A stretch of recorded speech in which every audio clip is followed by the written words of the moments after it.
Capítulo 46. Sangre de Felucia. En el interior de la cabina de mando del Arquitens. Comandante Kress.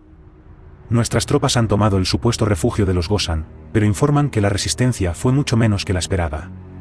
Eso es extraño. ¿Qué dicen los prisioneros al respecto? No saben nada, señor. Creía que los Gosan no tenían muy buenas relaciones con el resto de habitantes de Felucia. ¿Sabes si hubo un cambio de último momento? No, señor. Interróguenlos una vez más. Sean más persuasivos, si es necesario. Como ordene, señor. ¿Están las tropas en posición? Sí, señor. Los exploradores confirmaron sus sospechas. Hay una caravana que se desplaza hacia la zona central de Felucia. Muy bien. Liquídenlos. Sí, señor. Mientras tanto, en los bosques de Felucia. Uf. Ha sido una noche muy agitada. Ni que lo digas. Pensé que no nos libraríamos de esos Stormtroopers. Por suerte Icaro no se equivocó en sus predicciones. Los tres iban a la cabeza de la caravana que se trasladaba hacia la aldea. Al menos 1000 refugiados Gasen se trasladaban en 2 pequeños transportes que hacían lo posible por pasar desapercibidos por la densa vegetación de Felucia. Apenas 100 de los refugiados estaban armados, el resto eran féminas, infantes y ancianos, no aptos para el combate. La mayoría de sus guerreros murió intentando proteger a sus familias, haciendo lo posible para retener inútilmente el avance imperial.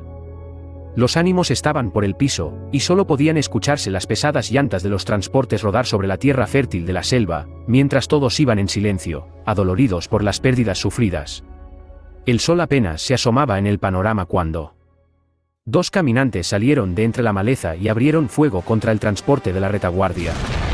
El pesado vehículo voló por los aires, acompañado de una violenta explosión que mató a más de la mitad de los refugiados Gasen de golpe. Emboscada. Acelera, acelera. Le gritó al Gosam que iba de piloto del transporte. El asustado piloto pisó el acelerador a fondo, haciendo que el transporte patinara peligrosamente sobre el suelo fangoso, pero afortunadamente, el vehículo logró recuperar la tracción antes de alejarse de los caminantes mientras hacía todo lo posible para evitar los potentes disparos. ¿Qué son esas cosas? Los nuevos vehículos todoterreno imperiales. El ATST. Su potencia de fuego es demasiado para poder enfrentarlo. Cuidado. El grito de Merane se debía a lo que veía por el parabrisas del vehículo. Al estar asustado y confuso, el conductor no pudo ver una pronunciada raíz que sobresalía del terreno irregular. De al menos 1 metro de espesor, la raíz fue lo suficientemente fuerte para volcar al vehículo cuando sus enormes ruedas pasaron sobre ella. El pesado vehículo se deslizó varios metros, mientras los refugiados a su interior gritaban presas del pánico, hasta que finalmente cayó sobre su costado, y se detuvo tras derrapar unos metros por el suelo fangoso. El humo salía del vehículo dañado, junto a varias chispas que salpicaban peligrosamente sobre la mancha de combustible que poco a poco se escapaba de los tanques del transporte. Hubo unos segundos de silencio, hasta que las puertas traseras del vehículo se abrieron de golpe tras una poderosa patada de Merane. Rápido, rápido. Todos fuera. Los refugiados comenzaron a salir despavoridos, aterrados por lo recién sucedido. Boyle, Wagto y los droids se sumaron a la retirada, tratando de mantener a todos los civiles a salvo. Pero los problemas apenas empezaban. Allí están. Abrid fuego. Una gran cantidad de Stormtroopers se asomaba de entre la vegetación mientras abrían fuego contra los desarmados refugiados. En un intento desesperado, Merane y Boyle condujeron a los sobrevivientes hacia un muro de árboles y hongos gigantes, para tratar de conseguir algo de cobertura, mientras los droids hacían lo posible por mantener a raya a los imperiales. Muchos refugiados Gasen perdieron la vida por el fuego cruzado de los blaster imperiales, y muchos de sus combatientes murieron intentando proteger a sus familiares. Las bajas fueron catastróficas. Alfa. Retírate. Le gritó al droide comando, quien estaba en primera fila luchando junto a los droids de la Guardia Punitiva, haciendo lo posible para contener a los Stormtroopers. Negativo. Si nos retiramos atacarán a los civiles. Alfa. No. Ha sido un honor, comandante. Por la alianza separatista. El droide comando se lanzó de frente hacia los enemigos, seguido de cerca por el resto de droids presentes. Usando las pocas coberturas que el campo de batalla les ofrecía, lograron mantener al enemigo a raya mientras los refugiados Gassen alcanzaban la seguridad de la maleza al otro lado del campo de batalla. Gracias a sus características y a las mejoras de programación que Ícaro había programado en cada uno de los 13 droids, fueron capaces de mantener a raya el cordón imperial y abatir al menos 50 Stormtroopers. Pero los enemigos eran simplemente demasiados. Los droids lucharon con gran fiereza mientras los soldados de armadura blanca se acercaban poco a poco. Disparaban con suma precisión, abatían a 2 o 3 Stormtroopers y luego se volvían a esconder tras la pobre cobertura. Hasta que los enemigos estuvieron demasiado cerca y los comenzaron a flanquear. Uno por uno, los droids de marcas negras comenzaron a caer producto al fuego cruzado que perforaba sus circuitos. Hasta que finalmente solo quedó uno de ellos en pie. Alpha estaba agachado tras la cobertura que una raíz de poco más de 1 metro de altura le brindaba. Los blaster picaban cerca, sacudiendo la tierra a su alrededor y haciendo astillas a la madera cada vez que golpeaban la raíz que lo resguardaba. El droide se dio la vuelta una última vez, solo para ver cómo Boyle, Merane y Wakto, este último con lágrimas en sus ojos, le gritaban rogándole para que se retirara. Pero esa no era una opción, y él lo sabía. Su último gesto fue asentir con la cabeza, antes de volver a la batalla. Saltó sobre la raíz que lo resguardaba, abatiendo con gran precisión a los Stormtroopers que se acercaron demasiado. Recibió un disparo en el pecho, pero sus placas de metal pudieron soportarlo sin frenar su avance. Se lanzó de frente contra un Imperial, y usó el blaster de 5 para perforarle el corazón en un disparo a quemarropa. Tomó el cuerpo sin vida del hombre y lo usó como escudo, mientras abatía al resto de enemigos que se acercaban en todas direcciones. Pero eran demasiados. Al menos una docena de Stormtroopers formó un círculo a su alrededor, y a pesar de sus intentos por acabar con ellos, Alpha no pudo resistir un disparo que le desprendió la pierna derecha. Tras perder el equilibrio, tuvo que dejar el cuerpo del soldado caído para sujetarse del tallo de un hongo gigante, para luego recibir un disparo en la cabeza que fundió sus circuitos al instante.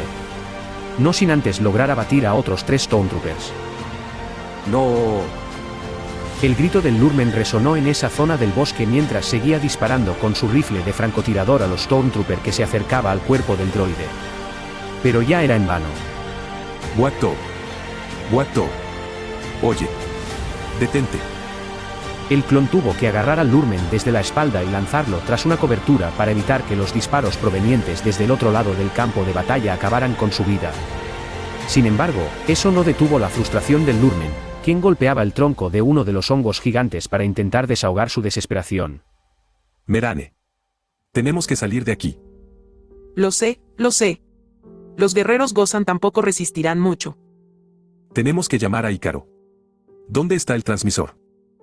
Los 2 humanos alzaron la cabeza por un instante, solo para ver la pesada caja de metal con una antena que yacía sobre el suelo, alejada al menos unos 10 metros de donde se encontraban. Cúbreme. Estás loca. No llegarás antes que... Yo voy. Exclamó mientras salía de la cobertura hacia el frente. Wakto, no. Mierda. Todo el mundo, cúbranlo. Boyle, Merane, y los pocos más de 10 Gosam armados que aún seguían en pie, comenzaron a disparar todo lo que tenían hacia las formaciones enemigas para que el Lurmen pudiese llegar al transmisor justo en medio del campo de batalla. Los imperiales no cesaron fuego, y al Lurmen los blaster le salpicaban peligrosamente cerca, pero afortunadamente, pudo deslizarse hasta una raíz sobresaliente, que le dio algo de cobertura mientras lograba desabrochar las correas del transmisor del cadáver del Gosam. Y con la misma suerte que tuvo el Lurmen para salir, logró regresar a la protección de los árboles u hongos gigantes sin recibir ningún disparo. Aquí está. Rápido. Contacta al puesto de mando. Eso fue una estupidez. Sí. Lo sé. Dijo mientras presionaba varios botones. A pesar de los intentos del Lurmen, el dispositivo no logró captar ninguna señal. No funciona. Deben estar cortando las comunicaciones. Parece que estamos solos. Todo el mundo. Seguid disparando. El calor de la batalla se intensificó una vez más. Merane, Boyle, Wakto, y los ahora 9 Gassen sobrevivientes continuaron disparando sin cesar contra los Stormtrooper que se acercaban más y más.